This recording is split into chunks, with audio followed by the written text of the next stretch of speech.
আসসালামু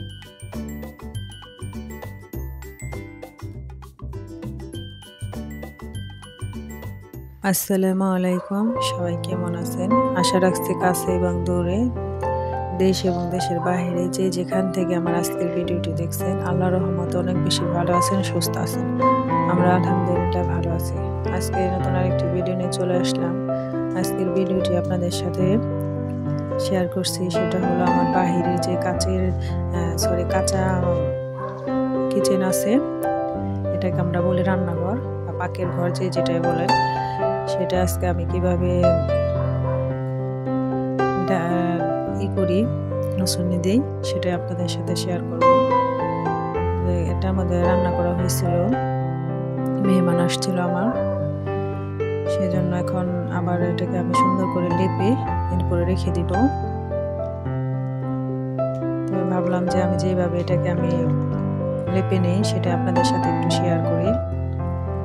কিন্তু এটা আমার কাঁচা আর কি মাটির চুলা, আর এটা হচ্ছে আমার পাকা চুলা, দু চুলা। মেহমান আসলে আমি 2-3টা চুলার মধ্যে আমি রান্না করি। তো এটা আমি সুন্দর করে লেপে নিলাম, আর পুরো পাকঘরটা আপনাদের সাথে একটু শেয়ার করি। পাকঘরটা সুন্দর করে গুছিয়ে নিছি। আর এই ড্রামটার মধ্যে আমার বৃষ্টির পানি, এটা দিয়ে আমি রান্না করি। আর ওই তো কর্নারে আমি লাকড়ি রাখছি, লাকড়ি আরও ছিল, শেষ হয়ে গেছে। এখন অল্প কয়টা আমি ওখানে সুন্দর করে গুছিয়ে রাখছি। আর এই তো আমার পাকঘরের পাশে একটা জানালা আছে, সাইডে চুলার সাইডেও আছে, আবার হাউজের সাইডেও আছে। তো সেটাই আপনাদের সাথে একটু শেয়ার করলাম। একদম সুন্দর করে কিন্তু মেপে নিয়েছি, লেপা আমার হয়ে গেছে। আর ওখানে আমি একটা বাঁশ বেঁধে আমি যে ঢাকনাগুলো সেগুলো আমি রেখে দিই। আর যে আসবাবপত্র থাকে আরও, সেগুলো আমি যে উপরে রেখে দিই। আপনাদের ভাই আমাকে এটা বানিয়ে দিয়ে গেছে। আর ওই সাইডে আমি কড়াইগুলো ঝোলানোর জন্য যে তার কাটাও লাগিয়ে দিয়ে গেছিলো, আমি ঝুলিয়ে রাখি।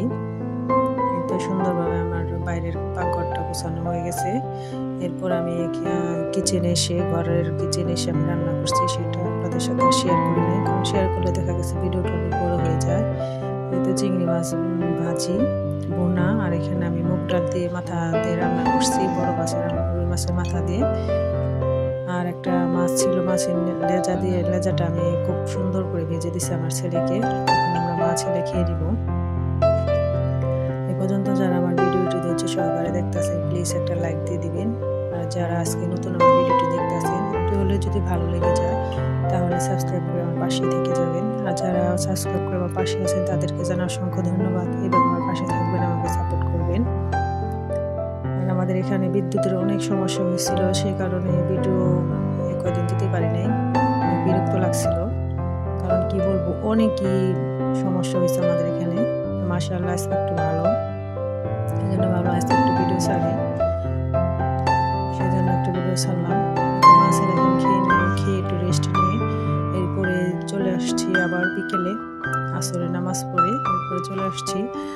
ভিডিও ওখানে করতে চাইছিলাম না, কিন্তু ভাবলাম না, যেহেতু আমি চাদরটা সেলাই করতেছি, আপনাদের সাথে শেয়ার করতেছি একটু করে।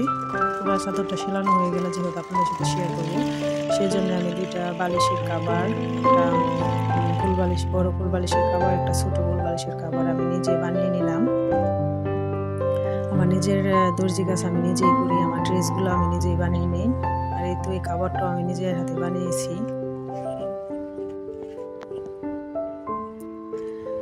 এই তো আমার বানানো শেষ, এখন আপনাদের সাথে একটু শেয়ার করি। 2টা শীতানের বালিশ, একটা বড় কোল বালিশ, একটা ছোট কোল বালিশ, আর একটা কুশনার কাভার বানিয়েছি। আজকের ভিডিওটি যদি ভালো লাগে অবশ্যই কিন্তু লাইক কমেন্ট শেয়ার করবেন এবং সাবস্ক্রাইব করে আমার পাশে থেকে যাবেন। আর যারা সাবস্ক্রাইব করেছেন তাদেরকে জানাই অসংখ্য ধন্যবাদ। এভাবে আমার পাশে থাকবেন, আমাকে সাপোর্ট করবেন। আমি আপনাদের ইনশাল্লাহ সাপোর্ট করি এবং করে যাব। এখানে আমি হাতের কাজ করব, সেগুলো আপনাদের সাথে পরে শেয়ার করবো, যখন করি তখন শেয়ার করব।